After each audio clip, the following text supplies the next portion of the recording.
येवला तालुक्यातील सोमठाणे जोश येथील नवद्या वस्तीवर सर्पदंश झालेल्या महिलेचा उपचारादरम्यान दुर्दैवी मृत्यू झाल्याची घटना घडली आहे। सुरेखा सागर दुराडे असे मृत महिलेचे नाव असून वेळेवर उपचार न मिळाल्याने हा मृत्यू झाल्याचा आरोप त्यांच्या नातेवाईकांनी केला आहे। या घटनेमुळे परिसरात हळहळ व्यक्त होत असून ग्रामीण आरोग्य व्यवस्थेवर प्रश्नचिन्ह निर्माण झाले आहे। मिळालेल्या माहितीनुसार सुरेखा दुराडे या घरात चुलीवर चहा बनवत असताना भांड्यांच्या टोपलीत हात घालताच तेथे दबा धरून बसलेल्या विषारी नागाने त्यांच्या हाताला दंश केला। घटनेनंतर कुटुंबियांनी त्यांना तातडीने राजापूर येथील प्राथमिक आरोग्य केंद्रात दाखल केले।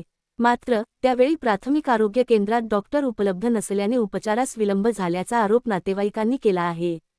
त्यानंतर 102 रुग्णवाहिकेद्वारे त्यांना येवला उपजिल्हा रुग्णालयात हलविण्यात आले। मात्र तेथे पोहोचताच वैद्यकीय अधिकाऱ्यांनी त्यांना मृत घोषित केले।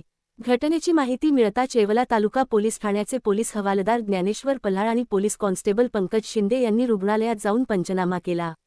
या प्रकरणी अकस्मात मृत्यूची नोंद करण्यात आली आहे। दरम्यान प्राथमिक आरोग्य केंद्रात आपत्कालीन वेळी डॉक्टर उपलब्ध नसल्यामुळेच महिलेचा जीव गेल्याचा आरोप ग्रामस्थांनी केला असून या प्रकरणाची सखोल चौकशी करून दोषींवर कठोर कारवाई करावी अशी मागणी नागरिकांकडून होत आहे। येवला तालुका प्रतिनिधी Vinod Ahire, Maharashtra today TV news Yeola.